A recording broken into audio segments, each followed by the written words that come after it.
Hi, everybody. So today we are going to be talking parallelism, but a couple of things I want you guys to make sure that you've done before we get into our lesson today. The first thing that you have to do for me is you have to upload a photo of your green parent permission slip for the independent reading. So these guys alongside your book. So I just want to see that you physically have your independent reading book, and then also I want to see that slip to make sure your parents approved it. You are going to be getting a grade for that, so please make sure that you get that done. And then I finished grading your essays, and there is an essay grade reflection Google form that I want you guys to make sure you fill out. So go to Google Classroom, go to where you uploaded your American Dream essay, look at the grade you got, read through my comments, make sure you understand everything, and then fill out that reflection.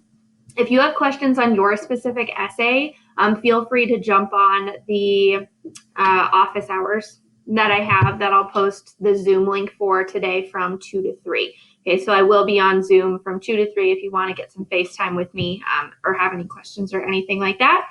And then with this lesson, so with the parallelism lesson, I did post the Pear Deck, and I hope that it works. I turned it on student paced mode. So what that means is you can still go through it as a Pear Deck. Just type in the code MOPKU. Okay, type in that code, and then it should give you access. You can go through it. You can still answer all of the slides if you want to. Otherwise, I just posted the regular Google slide as well. Sorry, that was my dog. All right. I posted the regular Google slide as well, so you can just look at the notes. And remember, all of the answers for this presentation are in the notes of the Google slide. So that's where I kind of keep like my little answer key. Okay, so that's all the information that I have for you right now. So we're going to go ahead and get started, and hopefully this works. Here we go. So we're talking parallelism today. So parallelism is the use of components in a sentence that are grammatically the same or similar in their construction, sound, meaning, or meter. So I like to think of parallelism like this first example here with the 3 apples. Okay, imagine like you eat an apple every single day for lunch. Like every day it's like apple, apple, apple. Oh yeah, so healthy, like keeping that doctor away. Whoop, whoop, whoop. But then you have a friend who one day replaces one of your apples with an orange. Oh, and all of a sudden your entire week is thrown off. So instead of being apple, apple, apple, now it's apple, apple, orange. And you're like, I know, it's crazy, right? This is my dog. You want to see my dog? There she is. That's Kona. Okay, so all of a sudden, your entire week is completely thrown off, right? Instead of having that apple every day, the structure that you need, all of a sudden there's this like mushy orange in there. And you're like, what is this? Felicia, no. So parallelism does that, but with sentences, right? Like it's like smooth flowing. When we have a parallelism error, it's all of a sudden like, oh no, something's off. It's not right. So we want to make sure that we maintain the same order of things throughout our sentences that we're constructing, and I'm going to teach you how to do that. So parallelism, kind of like what I explained, but in better wording. Parallelism adds balance and rhythm to sentences, giving ideas smoother flow because of the repetition it employs. So parallelism is going to occur when you have 2 or more items in like a list or series in a sentence, because you have to have at least 2 items that have to be parallel, right? Like you can't have one line and have it be parallel. You have to have at least 2 lines to have them be parallel. So parallelism is the same in English. Now, parallelism errors do happen in a lot of different ways, but usually since we speak English, the errors are going to be clear when we hear them because the sentence just isn't going to sound right. But we're going to talk through the different ways that parallelism errors can occur. So the first way that a parallelism error can occur, oh, I got like a random little arrow there on my screen. But the first way that errors can occur is with parts of speech. So when you're listing items, even if it's just 2 items in a series, you have to make sure that they all start with the same part of speech, or that they are the same part of speech. So here would be an error. Trying desperately to find his keys, he looked in his bedroom, the sofa, and on the kitchen counter. I don't like how this is set up. So, okay, keep looking at that first one. So you can see in his bedroom is a prepositional phrase, on the kitchen counter is a prepositional phrase, but the sofa is just a noun. So we want to change that second item in the series to fit the order of the other 2 items.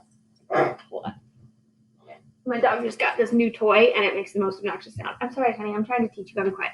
Okay, so sorry. This is probably going to be a daily occurrence with my dogs. Okay, so we have prepositional phrase, noun, prepositional phrase, but we want to have prepositional phrase, prepositional phrase, prepositional phrase. Remember, we got to get rid of the oranges, right? So the bottom one, we changed the sofa to under the sofa because then it starts with a preposition and thus becomes a prepositional phrase. So it fits. Oh, you probably can't see all of this here. Let me make myself smaller. So it fits with the flow of the rest of the sentence. I'm sorry. I'm like, oh, no, oh, playing with my camera. Okay, well, you guys can get the gist. All right, so we're moving on. Okay.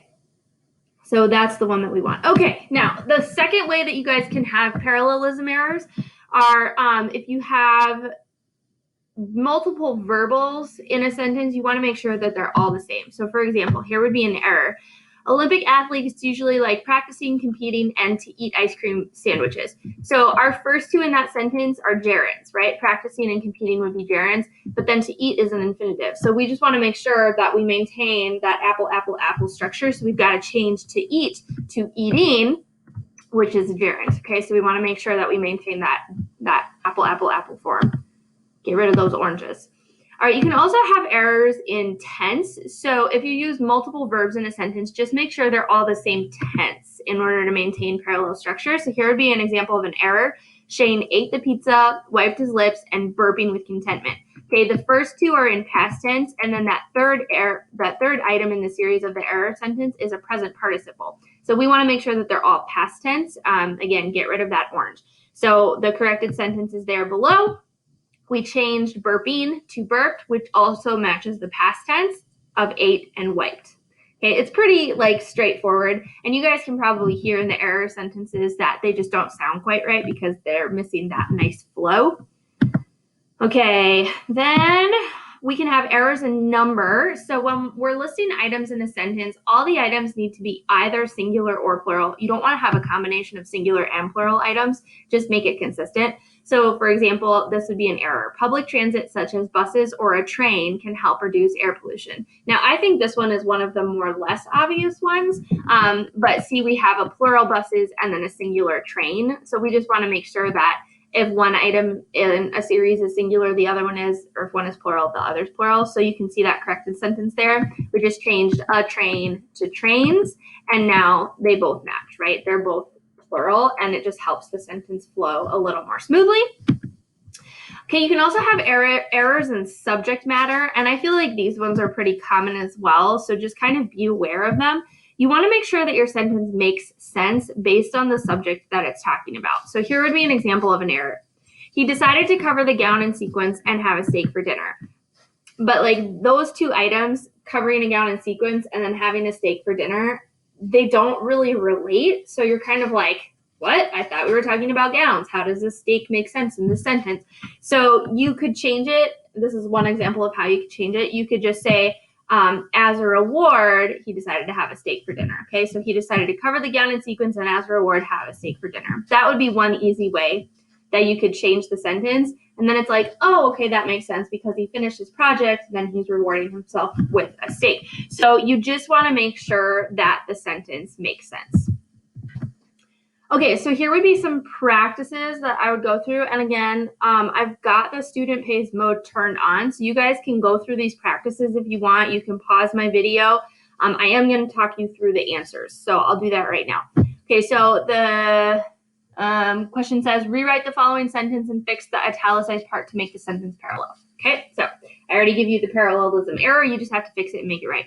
So Simone thinks she will either go to the movies or she is thinking about staying home. Okay, so we've got go to, and then we want to say, so Simone thinks she will either go to the movies or stay home.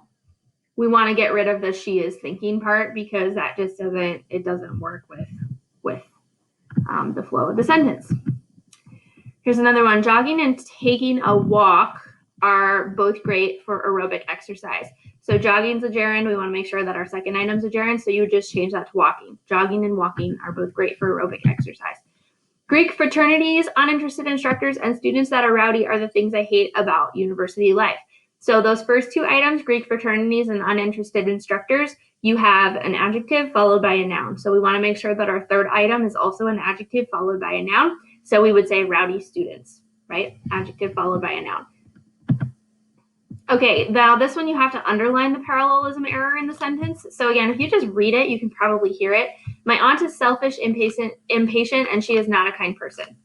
Okay, the first two in the series, selfish and impatient, are just adjectives. So we want to make sure that the third item is just an adjective as well. So you would want to underline, she is not a kind person. And I will underline that for you. Okay, that would be the parallelism error right there. Oh no! What did I do? Oh, that was scary. Oh, I have to delete. Sorry, I'm getting used to this new technology. Okay, there we go. Beautiful. Can I just, oh yeah, okay. Sorry, talking to myself. All right, so this sentence, you guys can just basically fast forward through all this garbage. Every morning I have to feed the dog and bringing in the mail. Okay, again here, it's pretty easy to hear where the error is. It's right here, bringing in the mail, because to feed is an infinitive, and bringing in the mail would be a gerund phrase. So we want to change this second one, bringing in the mail, to I have to feed the dog and bring in the mail would even be fine, because the infinitive to still works with that one. Okay, and then we've got this one. The new restaurant has fresh food, reasonable prices, and service that is fast. Okay, so again here, we've got adjective followed by noun, adjective followed by noun. So the error is down here where we do not have an adjective followed by a noun. So we could just change this by saying fast service. Okay, hopefully you guys are kind of picking up on this. Again, I think parallelism is really easy as long as you know what you're kind of looking out for. Okay, and then here you guys can just have fun and you can draw a representation of what you learned in today's lesson. So I'll just draw a cute little representation for you. Oh yeah, look at those mad drawing skills, guys. Those are supposed to be apples because, you know, I'm an amazing artist. Boom, apple, apple, apple. And then you can probably guess what I'm going to draw here. Oh, wait, I'm not even following directions. That's supposed to be an apple. It's a different color, but whatever. We're going with the flow. Everything's fine. And then this is an orange. Oh, no. Okay, so remember, parallelism maintains this structure right here, apple, apple, apple. And then non-parallel is like if you were to throw an orange in there, just throws off your whole day. Okay, so that was the lesson. I know it's pretty simple. It's pretty straightforward, pretty self-explanatory, all that fun stuff. For your homework, all you guys have to do is you have a form, a Google form. It's called Parallelism Form or something like that on Google Classroom. You just have to fill that out, okay? It's an easy form worksheet. And if you get any answers wrong, it will show you which answers you got wrong, and then there'll be a brief explanation as to why it was wrong. So, of course, the homework is always harder than the test. And speaking of tests, I want to give you guys kind of a heads up. We are planning on having a test next Monday, okay, over all of our grammar stuff. So make sure that you're studying the grammar stuff. It's still posted on Google Classroom, so you can access all of it there. But that will be on Monday, regardless of whether we have school or not. So we may give you just like a Google form over the internet. I may have to do some rearranging with some stuff, but we'll make it happen. So test Monday over all of your stuff. Go do your parallelism form assignment. Don't forget to upload your picture of your independent reading slip and your book right next to each other, or you can do two separate pictures. It doesn't matter. And then you have that essay reflection. So yay! I'll see you guys here tomorrow. Ciao. Oh, I forgot to give you my quote. Hold on one second. Okay, so the quote that I'm going to share with you guys today is from another book that I'm reading. It's called Station 11. It was one of the choices that you guys had for your independent third quarter American Dream independent reading novels. Really good book. So I have a couple copies if any of you want to borrow it in the future. But the quote is this, and I think it's very relevant to what we're going through right now. She was thinking about the way she's always taking for granted that the world had certain people in it, either central to her days or unseen and infrequently thought of. How without any one of these people, the world is a subtly but unmistakably altered place. The dial turned to just 1 or 2 degrees.